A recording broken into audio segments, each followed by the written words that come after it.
Hello my dear student, मैं शिवशंकर स्वागत करता हूं आप सभी का अपने यूट्यूब चैनल में। आज हम बात करेंगे फर्स्ट यूनिट ब्रायोफाइटा के मार्केंसिया के बारे में। तो सबसे पहले हम इसके सिस्टमेटिक पोजीशन की बात करेंगे। तो इसमें सिस्टमेटिक पोजीशन में सबसे पहले डिवीजन इसका क्या है, ब्रायोफाइटा। क्लास क्या है, हिपैटिकॉप्सिडा। ऑर्डर क्या है, मार्केंसियल्स। फैमिली क्या है, मार्केंसिएसी। और जीनस क्या है, मार्केंसिया। जब भी हम जीनस और स्पीसीज लिखते हैं तो जीनस का फर्स्ट लेटर कैपिटल होता है और जबकि स्पीसीज का जो लेटर होता है फर्स्ट वो स्मॉल होता है, ठीक है। और दोनों के नीचे सेपरेट अंडरलाइन करते हैं। तो जीनस इसका क्या है, मार्केंसिया, और हमने इसके नीचे अंडरलाइन कर दिया। और स्पीसीज इसकी क्या है, पाल्मेटा। इसके अलावा और भी इसकी स्पीसीज बहुत सारी हैं, जैसे पॉलीमार्फा हो गया, बस यहाँ पे मैंने एक मेंशन किया है। अब आइए इसके इंट्रोडक्शन की बात करते हैं। तो ये देखेंगे हम कि मार्केंसिया जो है पूरे वर्ल्ड में कितनी पाई जाती है और इंडिया में कितनी पाई जाती है। तो आइए सीरियल से देखते हैं कि तो कह रहा है कि the genus of मार्केंसिया represented by 65 species all over the world, यानी कि पूरे वर्ल्ड में मार्केंसिया की 65 स्पीसीज पाई जाती हैं।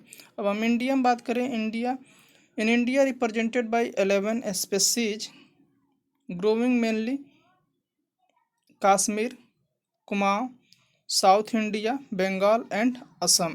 यानी कि इंडिया में अगर हम बात करें तो इसकी लगभग 11th स्पीसीज पाए जाते हैं जनरली। कौन से एरिया में, तो कश्मीर में, कुमाऊं में, साउथ इंडिया में, बंगाल में और असम में। कुछ इसके स्पीसीज जो है हिमाचल प्रदेश में मेनली और पंजाब साइड में भी देखने को मिलता है। मेनली अगर हम बात करें इंडिया में कौन सी स्पीसीज इसकी अधिकतर पाई जाती है, तो मार्केंसिया पॉलीमार्फा और मार्केंसिया निप्लेंसिस एंड मार्केंसिया सिमलाना, ये स्पीसीज जो है मोस्टली इम्पॉर्टेंट स्पीसीज हैं जो इंडिया में पाए जाते हैं। अब इसके बाद दो स्पीसीज हैं जैसे कि Marchantia nepalensis and Marchantia simlana are exotic to India, ठीक है। ये दो स्पीसीज जो हैं एक्जोटिक स्पीसीज हैं इंडिया की।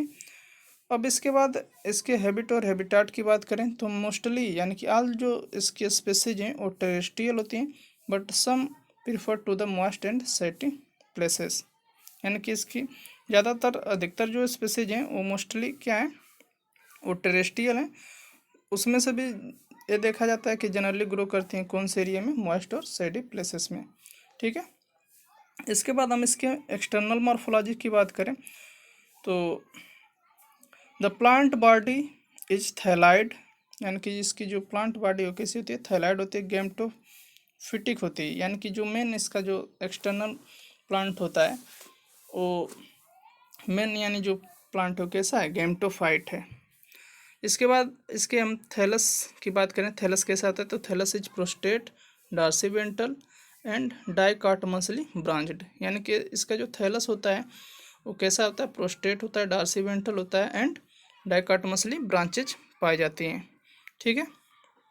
इसके बाद आगे देखते हैं, कह रहा है कि डार्सल सरफेस डिस्टिंक्ट मिडरिब इन सेलो ग्रुप। यानी कि जो डार्सल सरफेस होता है वो डिस्टिंक्ट होता है मिडरिब एंड सेलो ग्रुप द्वारा। Growing point is situated at the apex of the thallus known as apical notch. यानी कि इसका जो ग्रोविंग पॉइंट होता है उसको हम लोग क्या बोलेंगे, एपिकल नोच बोलेंगे। अब आइए अगले स्लाइड की तरफ बढ़ते हैं। अगला इसका फीचर्स क्या कह रहा है कि many polygonal and rhomboid areas having a pore in a centre is seen in each polygonal areas represent the underlying air chambers. यानी कि मेनी इसमें पॉलीगोनल और rhomboid जो है स्ट्रक्चर्स पाए जाते हैं जो जनरली कैसे होते हैं, पॉलीगोनल स्ट्रक्चर होते हैं, जहाँ पे ये रिप्रेजेंट करते हैं एयर चेम्बर को, ठीक है। इसके बाद अगला पॉइंट क्या कर रहा है कि जिम्मा कप्स, यानी कि इसमें जो है जिम्मा कप पाए जाते हैं प्रजेंट अलॉन्ग द मिडरिब। यानी कि जो मिडरिब होती है उसके साथ ही क्या होते हैं कि जिम्मा कप पाए जाते हैं, कुछ कप लाइक स्ट्रक्चर पाए वहाँ पे प्रजेंट होते हैं। अभी हम इसके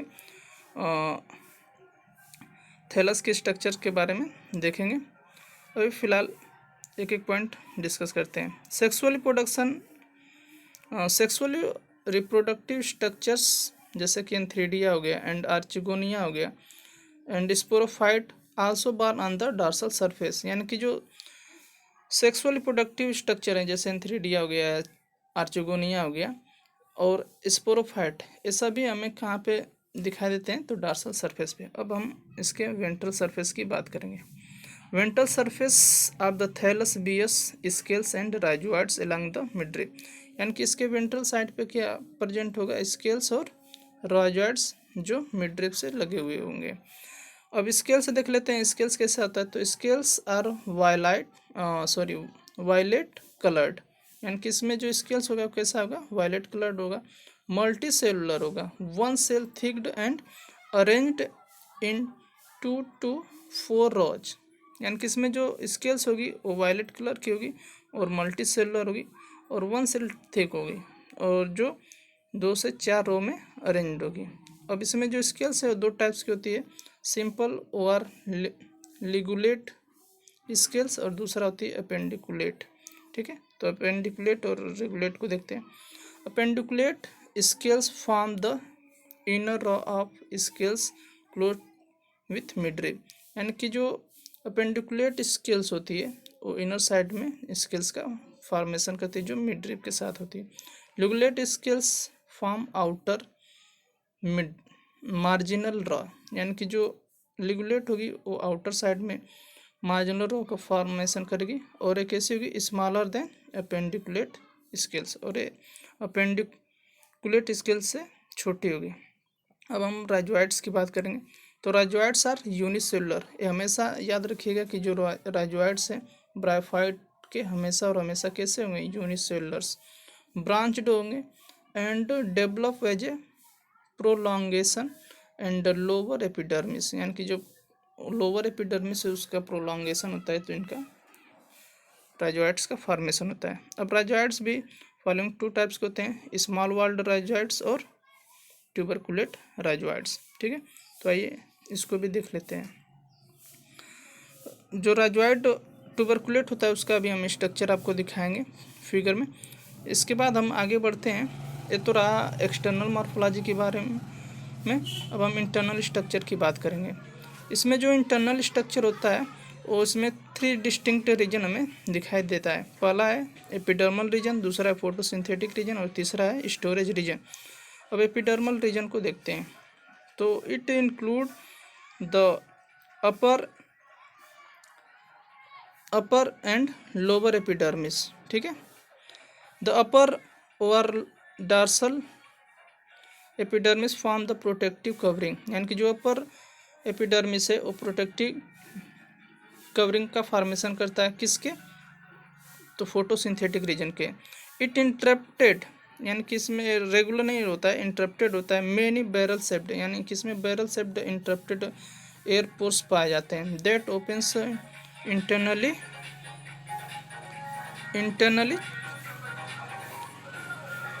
air chambers. Each pores is usually surrounded by 4 to 8 superimposed tyres, यानी कि ये जो चेम्बर्स हैं ये जो पोर्स हैं वो यूजुअली जो है 4 से 8 सुपर इम्पोज टायर से क्या होते हैं? सराउंडेड होते हैं, जो 4 से 5 टायर्स को कंटेन किए रहते हैं। ठीक है, this the cells of lower epidermis, ये तो रहा पर एपिडर्मिस की। लोअर एपिडर्मिस की बात करें तो the cells of lower epidermis give rise to rhizoid and scales, यानी कि जो लोअर एपिडर्मिस है वही राइजोइड्स और स्केल्स का फॉर्मेशन करती हैं। ठीक है, अब हम दूसरे रीजन की बात करें। दूसरा रीजन है फोटोसिंथेटिक रीजन। तो फोटोसिंथेटिक रीजन जस्ट बिलो पाया जाता है एपिडर्मिस के, अपर एपिडर्मिस के। और फोटोसिंथेटिक जो चेम्बर्स होते हैं वो हॉरिजॉन्टल लेयर्स, यानी कि जो कैसे होते हैं? हॉरिजॉन्टल्स लेयर। ठीक है, एयर चेम्बर्स आर पार्टीशनड, यानी कि जो एयर चेम्बर्स हैं उनमें पार्टीशन होता है किसके द्वारा? तो 4 to 6 cells of highly partition wall and bears many branched photosynthetic filaments, यानी कि जो एयर चैम्बर्स है उसमें 4 से 6 फोटोसिंथेटिक फिलामेंट्स पाए जाते हैं जिसके द्वारा वो पार्टीशन होते हैं। विच कंपोज्ड ऑफ क्लोरोप्लास्ट, जिसमें क्लोरोप्लास्ट कंटेनिंग सेल्स होती हैं। दिज चैम्बर्स डेवलप साइजोजिनसली, और ये जो चैम्बर्स हैं वो उनका डेवलपमेंट साइजोजिनसली होता है। Photosynthetic filaments are form the base of air chambers, यानी कि जो फोटोसिंथेटिक फिलामेंट्स होते हैं वो क्या करते हैं, बेस फॉर्म करते हैं किसका, एयर चैम्बर्स का। ठीक है, अब अगले पॉइंट की तरफ बढ़ते हैं। अगला पॉइंट क्या है, तीसरा जो रीजन था वो था स्टोरेज रीजन। अब स्टोरेज रीजन जस्ट बिलो पाया जाता है फोटोसिंथेटिक रीजन के। इसमें सेवरल लेयर्स कम्पैक्टली अरेंज्ड होती हैं। Then walled parenchymatous isodiametric cell से, यानी कि इसमें जो अरेंजमेंटिंग होता है कम्पैक्टली वो किसके द्वारा होता है, पैरेनकाइमेटस आइसोडायमेट्रिक सेल से। इंटरनल स्पेस आर अब्सेंट, इसमें इंटरसेलुलर स्पेसेस इसमें क्या होते हैं, अब्सेंट होते हैं। It is more thick and, बहुत मोटा होता है। The centre and gradually tapers toward the margins, और सेंटर की तरफ क्या होते हैं, टेपर्स होते हैं। The cells of this zones contain the starch and proteins molecules, यानी कि इसमें जो सेल्स होती हैं वो किसका स्टोरेज करती हैं, स्टार्च और प्रोटीन मालिक्यूल्स का। Some cells contain the single large oil body, यानी कि इसमें कुछ सेल्स होती हैं जो सिंगल ऑयल बॉडी का या फिल्ड विथ म्यूसिलेज, या फिल्ड होती हैं किसके द्वारा, म्यूसिलेज के द्वारा। The lower most cells of the zone form the lower epidermis, और इसमें जो सबसे लोअर सेल्स होती हैं वो किसका फॉर्मेशन करती हैं, लोअर एपिडर्मिस का। Some cells of the lower epidermis extend form both types of scales and rhizoids, और इसमें जो लोअर एपिडर्मिस एक्सटेंड होकर क्या बनाएंगी, राइजॉइड्स और स्केल्स का फॉर्मेशन कर। अब आइए हम इसके स्ट्रक्चर की देख लेते हैं। तो ये इसका जो है मार्केंसिया के एक्सटर्नल मॉर्फोलॉजी का स्ट्रक्चर है। यहाँ पे आप देख सकते हैं कि जो इसका थैलाइड बॉडी है और इसके मिड्रिव है ऐसे, और यहाँ पे जिम्मा कप पाए जा रहे हैं। ये जो कप लाइक स्ट्रक्चर ऐसे आपको दिखाई दे रहा है, एक्चुअली कुछ है नहीं, वही जिम्मा है। और ये डार्सल सरफेस का फिगर है, और ये वाला डार्सल सरफेस का फिगर है, और ये जो है वेंट्रल का स्ट्रक्चर है। तो यहाँ पे देख सकते हैं लिगुलेट स्केल्स और अपेंडिकुलेट स्केल्स और राइजॉइड्स को दिखाया गया है। ठीक है, यहाँ पे पॉलीगोनल एरिया दिखाया गया है, और ये जिम्मा कप है। ठीक है, तो ये रहा डार्सल और वेंट्रल सरफेस का स्ट्रक्चर, और यहाँ पे इसको कट करके दिखाया गया है कि कहाँ पे फोटोसिंथेटिक रीजन कैसे प्रेजेंट है। और ये रहा इसके इंटरनल स्ट्रक्चर का फिगर। तो यहाँ पे देख सकते हैं आपके एयर पोर्स जो है बैरल शेप्ड स्ट्रक्चर्स के द्वारा, मतलब इसमें बैरल शेप्ड स्ट्रक्चर पाए जाते हैं। अब यहाँ पे फोटोसिंथेटिक जो फिलामेंट्स है वो कैसे हैं, ब्रांच्ड हैं। ठीक है, तो ये रहा इसके इंटरनल स्ट्रक्चर्स के बारे में और एक्सटर्नल मॉर्फोलॉजी के बारे में। आई होप ये वीडियो आपको पसंद आएगी। अगर कोई भी डाउट हो तो कमेंट्स में हमें ज़रूर बताएं, और अगला वीडियो हम इसके रिप्रोडक्शन पे बनाएंगे। अगर वीडियो अच्छा लगे तो कमेंट्स करें। Thank you.